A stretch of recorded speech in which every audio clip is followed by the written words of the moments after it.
Okay, welcome back everyone. Bismillahirrahmanirrahim. So now we are into the second lecture of pipelining.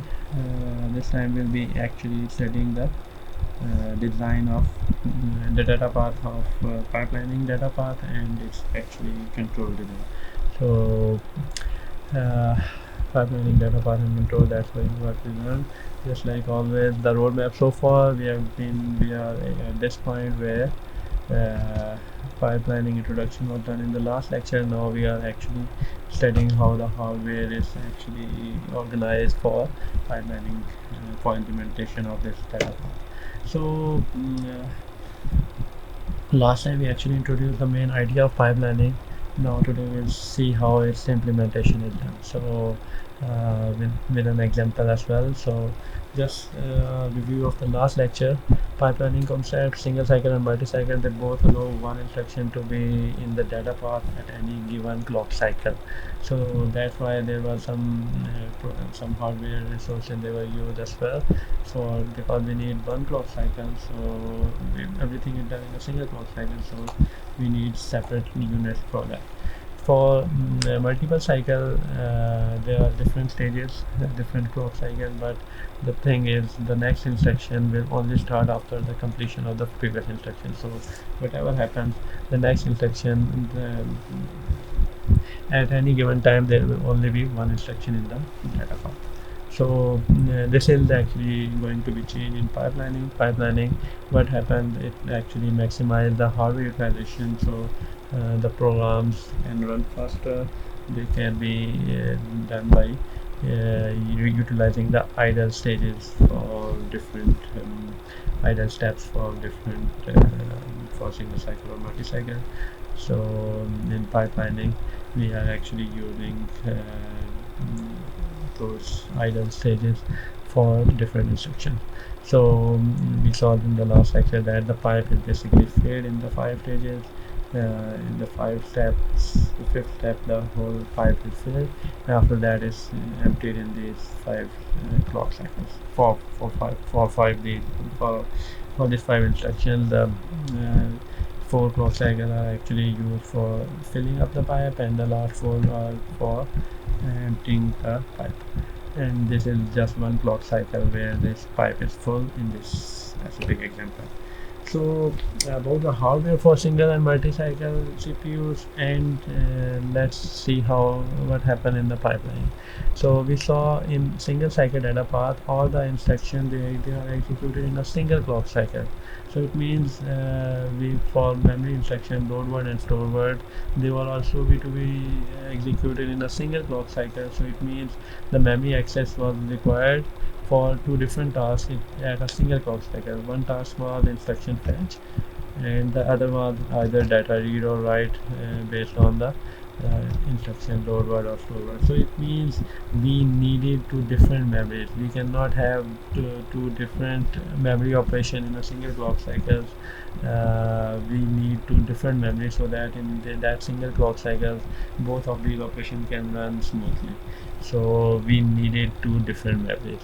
For similarly the all instruction increment, so there were so many tasks that were done in ALU, so that needed ALU. So for that PC implementation, PC plus 4, or branch address calculation, or simple ALU calculation, which is for R type instruction or branch equal instruction, or we can have branch target address calculation. So all these things are actually they required some ALU operation.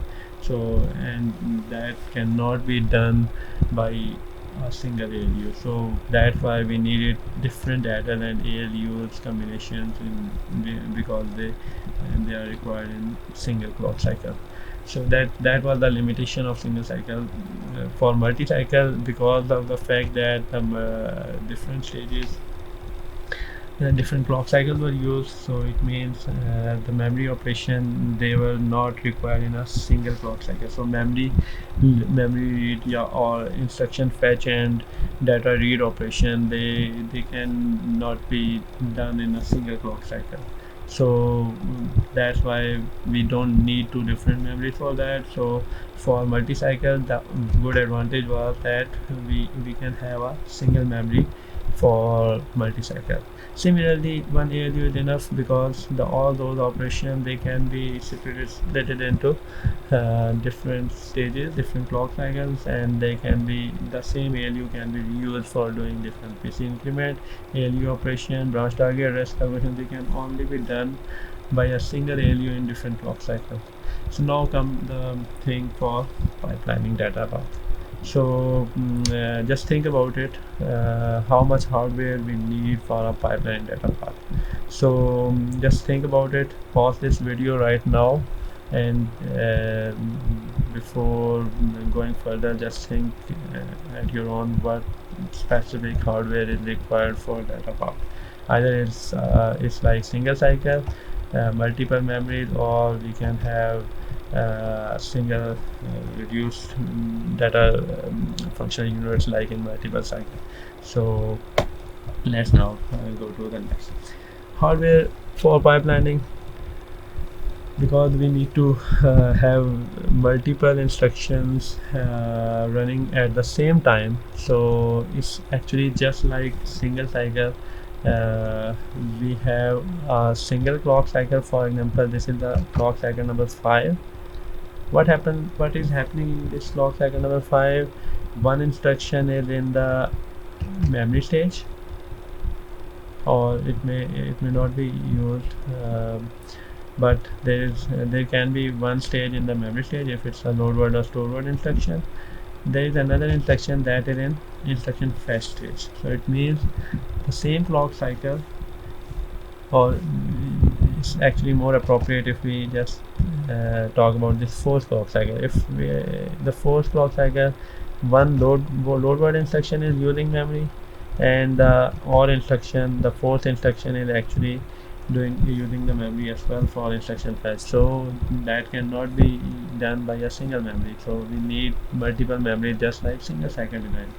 So this is one thing, we don't need a single, we actually need multiple memories, just like single cycle design. So this is one thing. Similarly, this same fifth clock cycle, we can think about, we have got one instruction that is in instruction fetch. That means PC plus 4 is being done. There is one instruction ID stage, different operations are being done in this scenario. And similarly, one instruction is the execution stage. So we cannot have ALU doing things in parallel, because the ALU is actually required for different instructions, for different operations. So execution is third instruction is doing the main ALU work. The fourth and fifth instruction are just doing the branch target and instruction fetch, so for PC plus 4. So we need separate ALUs for that as well. So it's just like single cycle design, we need multiple ALUs and multiple memories to do the work. So that is one thing. Then let's see which modules are needed in addition to the memory, the two different memories and three different ALUs.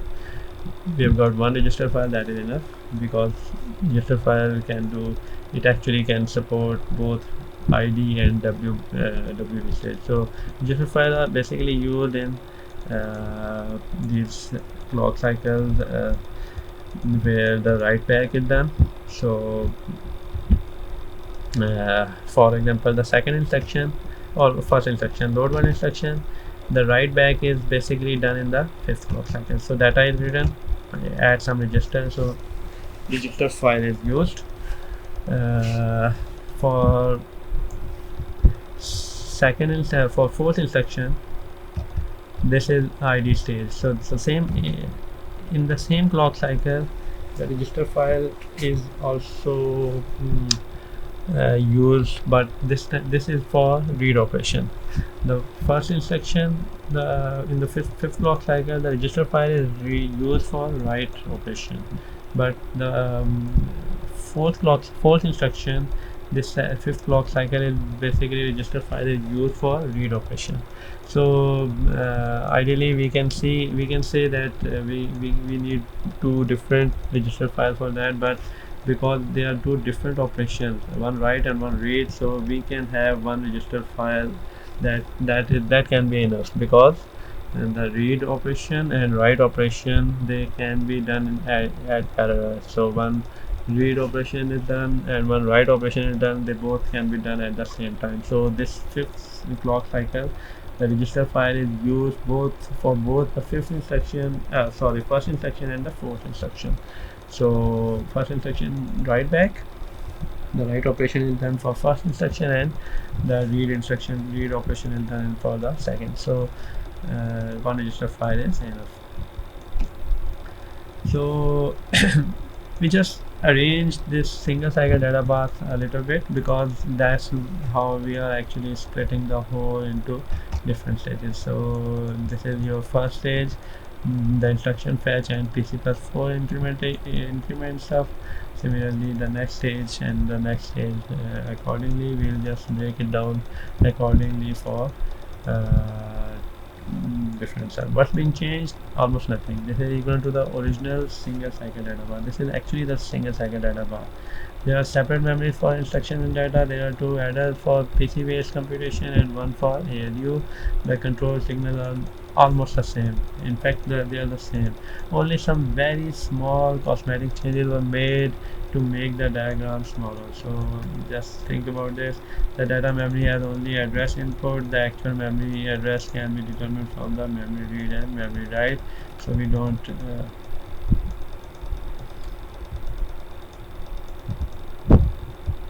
right. So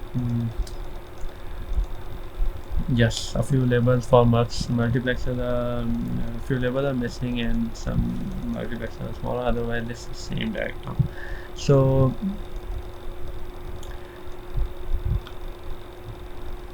multiple cycle. So just like multiple cycle design, the pipelining is basically done in multiple stages. So multiple cycles are done.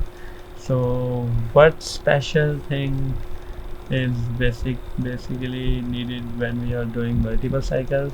What was the major change in the multiple cycle design that we needed because the process was required multiple cycles? We had to save the data after each stage. The same thing is actually required for this whole pipelining as well. So we need some registers to be stored here, to place here, to actually use the data for the next stage. So what happens, for every instruction, the data is actually stored in these registers, which are placed in these direct lines, so that the next stage, the next module, the next functional unit will actually take the data from the register instead of the whole instruction. So it means whatever the instruction is, for example instruction number 1 will travel through these registers in every clock cycle. So this register, the first instruction fetch operation, at this first clock cycle, this register what that's placed here, it will be the instruction register or anything. It will have the instruction number 1.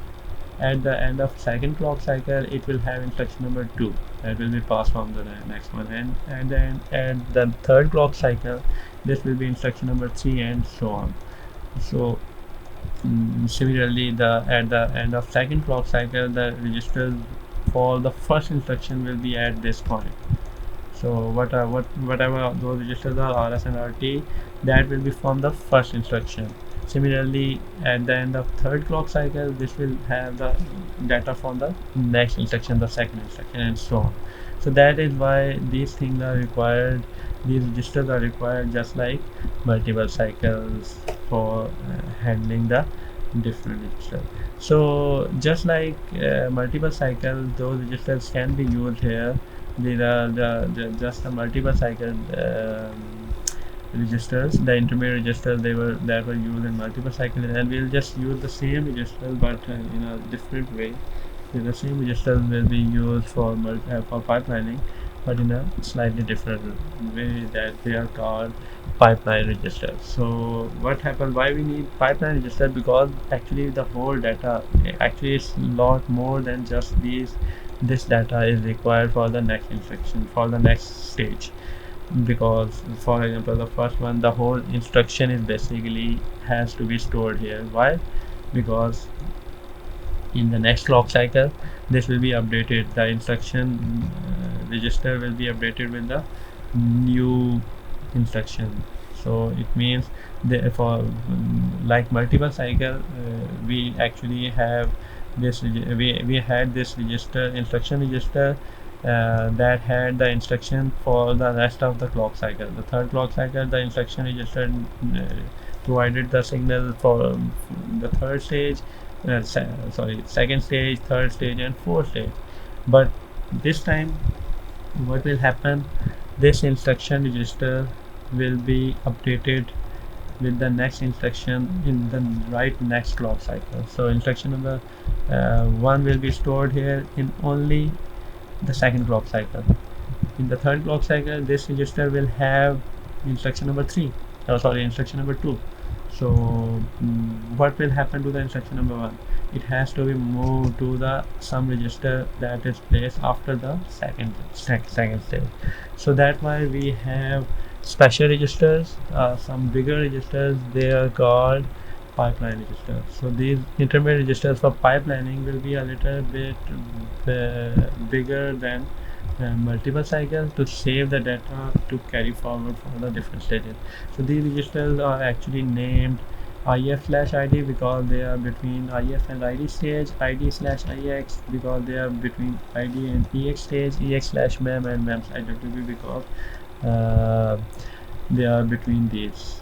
There is no register required after WB stage because the write operation is done in the register file. So register itself is SSR pipeline register that will be done for the next instruction. So these are the registers you can see here, the long pipeline registers, IF/ID. The instruction is stored here. Similarly, the control unit, which is actually something like here. So control unit will need the data from the instruction and generate the control signals. So this is the whole pipeline data path with the different pipelining registers that are used for different stages. So we have to propagate the values forward. That's what I just said. Any data values that are required in later stages must be propagated through the pipeline register. We cannot use instruction from the IF/ID stage to be used in the something about in memory stage. We can only have something or write back. Write back is something that is actually used. So the write back data, the write back address at which the data is written, that write back address cannot come from instruction because this IF/ID will have the instruction number, let's say instruction number 1, instruction number 2, instruction number 3, instruction number 4, instruction number 5. We have got 5 instructions.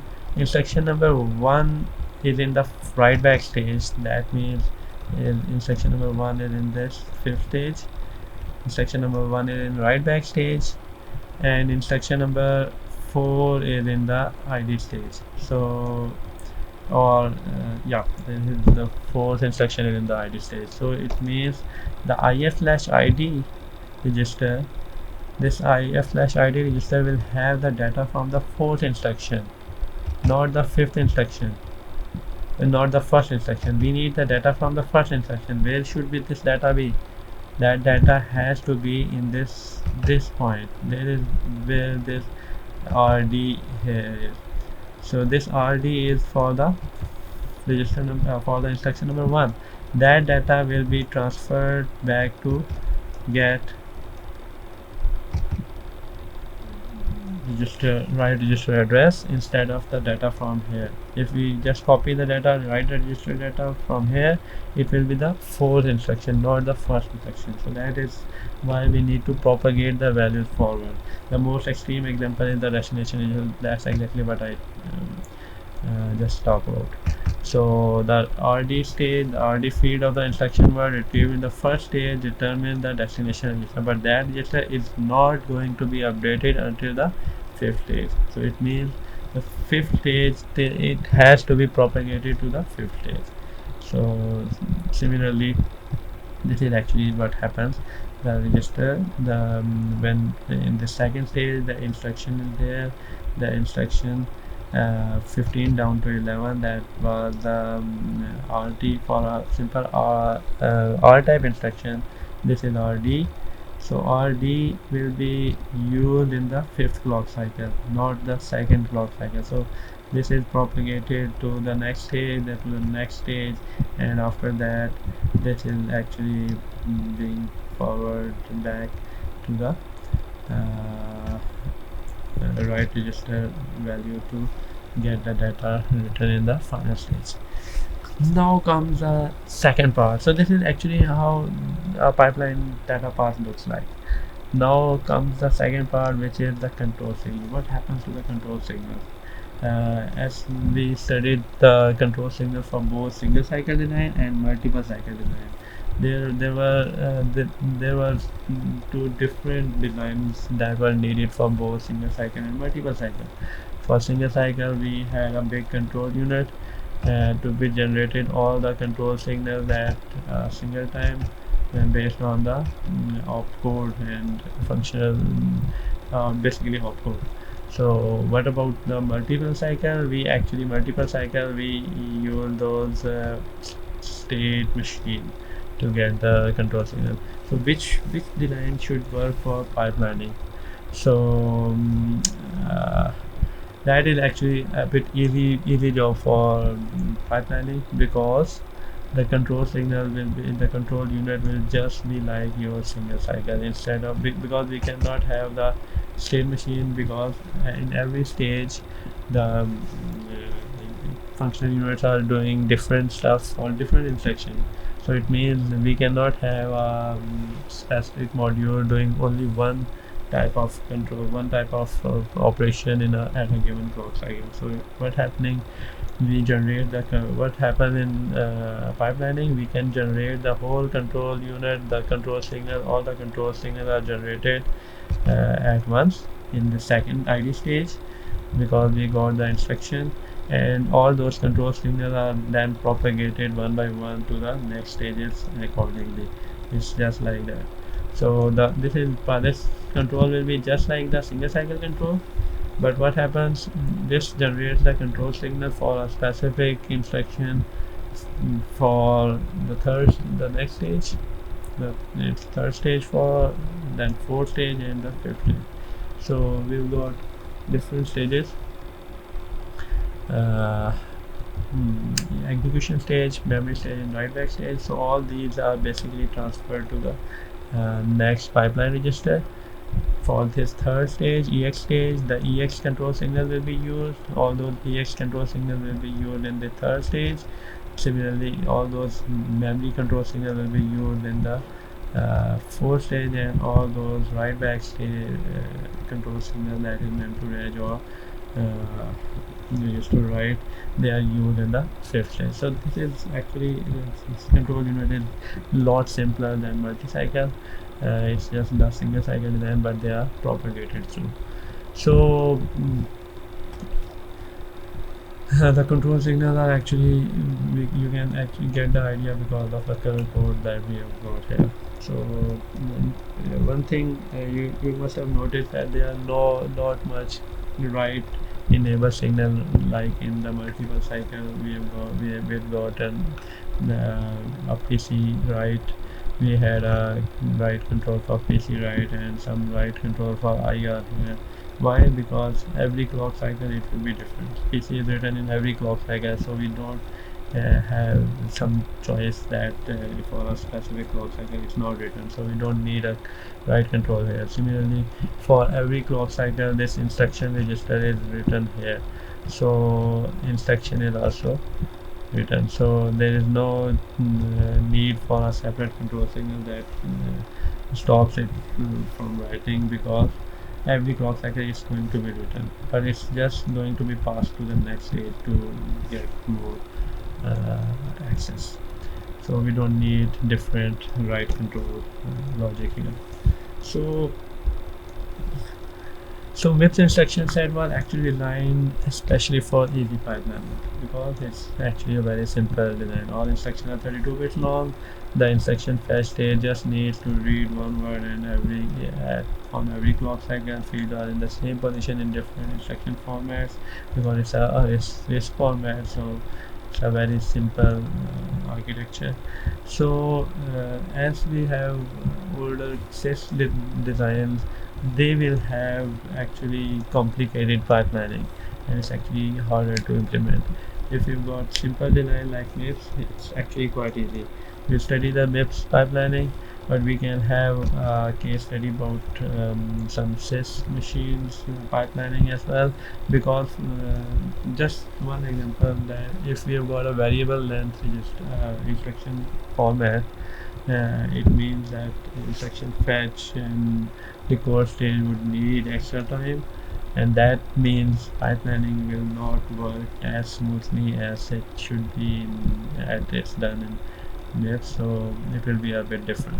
So that's why MIPS pipelining is actually good for RISC machine, and it's quite easy to implement, while it's a bit harder for complicated processors. Now just go through let's go through with an example, a simple instruction execution. So we have got some values here, so these values will be used in the execution. We'll see the different steps in the next few slides. We'll see how the pipeline is being filled, and then it's going to be emptied in the later stages. So we have some basic things. Each register contains its number plus 100. So it means, for example, if we have got a register number 29, it means it will have the value of 129. So similarly, register number 4 will have 104, and register number 5 will have 5.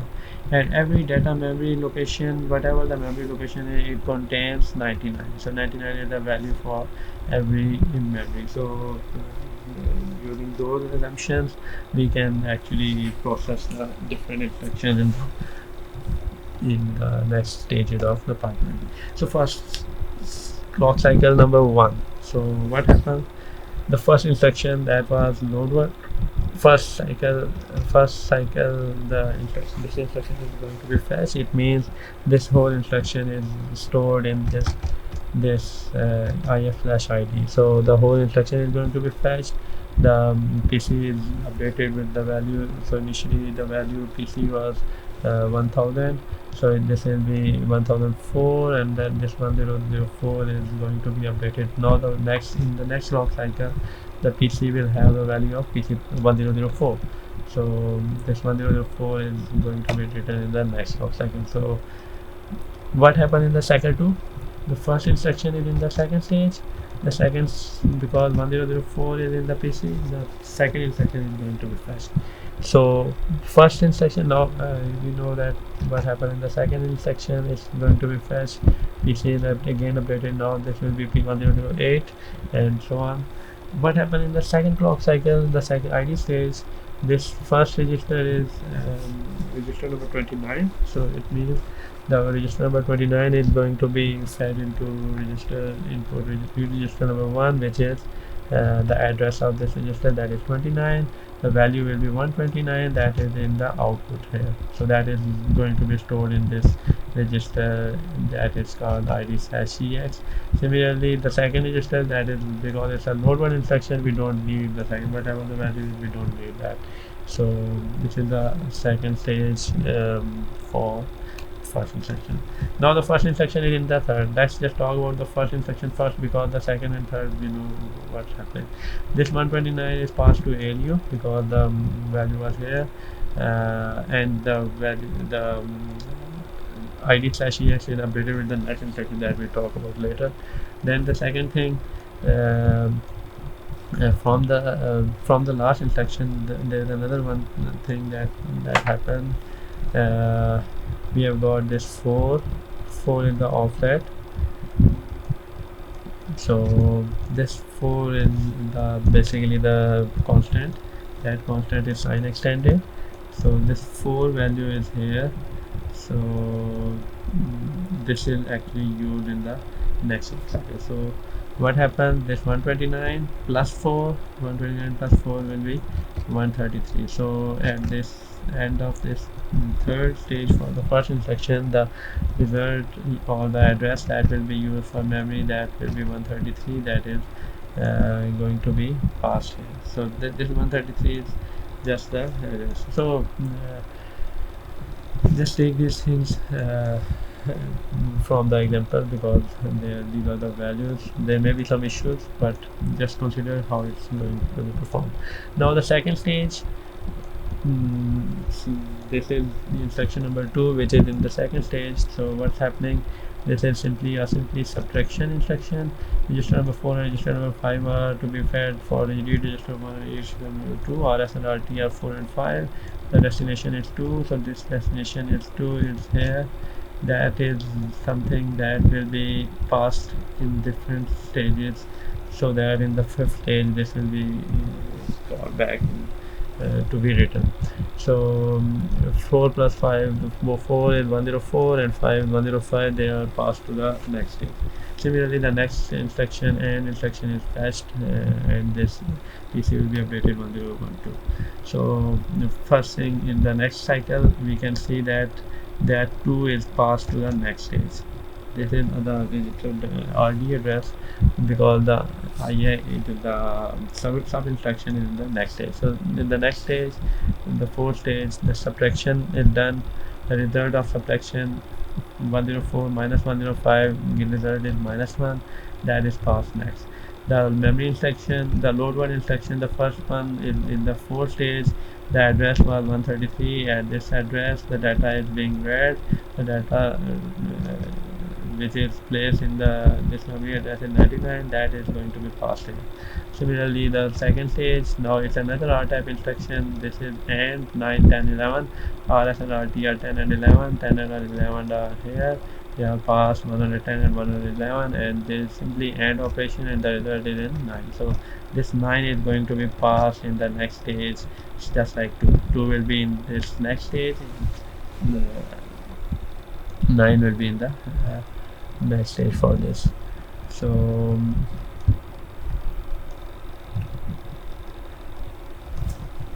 okay, there is one more thing as well, because for this load word, the destination was actually RT. It's not RD, and this register is 8. So this is also passed to the this register, so that this will be done in the 5th clock cycle in the write back stage. So the memory is basically propagating the RT8 RT, that will be propagated to the 5th write back stage. Similarly, this sub instruction is propagating this RD value of 2 to the last stage, and this next AND instruction is propagating the value of 9 to the next. Similarly, now this is all the stages are full. The first stage, the load word instruction is in the write back stage. That means the RT register is 8, and what happens, the register, the data from ALU and the data from memory, they are both fed to this multiplexer, and we know that this 99 will be going to be used for write operation in the write stage, and our destination register will be RT. So this is the first instruction that is going to be completed. Similarly, all these next instructions are doing their respective jobs in the next stages. Now because the pipeline was full, now the next two cycle will be emptying the pipe. So now the second instruction where the destination was 2, this destination 2 is basically passed propagated to the write back stage, and the result of the subtraction 104 minus 105, that is minus 1, is passed to the register for write back. And similarly the next stage, uh, the next instruction and instruction is going to be written in the write back stage. The register write will be 9, the RD, and the value 110 is basically because it's a simple AND operation. And the next stage is next will be all instruction, and for the cycle 9 where all the instructions are completed, the pipe is going to be emptied at the end of this write back stage. The cycle 9 where the register number 13 is going to be written with the value of 114, which is simply add of 14 and 0. So this is actually how a typical set of instructions are going to be performed in a pipeline. It's very simple. It's a lot of diagrams, so just see this, the whole process in this above diagram, the same diagram that actually we studied in the last lecture. And now the last few diagrams are actually something actual demonstration of the whole process. So this diagram is actually how we use the whole pipelining process in a shorter or simpler, easy to understand way. So each function unit is used by different instruction in each clock cycle. The pipeline registers save, control, and data value generated in the previous clock cycle for later use, and that value is being propagated. When the pipeline is full in clock cycle number 5, all of the hardware units are utilized. So this is something where all the units are utilized. And this is the ideal situation, and the more time the pipe is full, the performance will be better, as we studied in the last one. So now you get the idea of a pipeline processor. You can actually you should be able to implement or solve the problems there which are actually in book as well. So a few tasks that we the few problems then which were in the problem set that I gave you for assignment, you can do those assignments as well. As a matter of fact, we can have that assignment completed, another assignment for before the end of this week for this, that will include the problems including the pipelining. So just go through those problems and you will know how it works, right? So this was the basic understanding of pipelining and data path.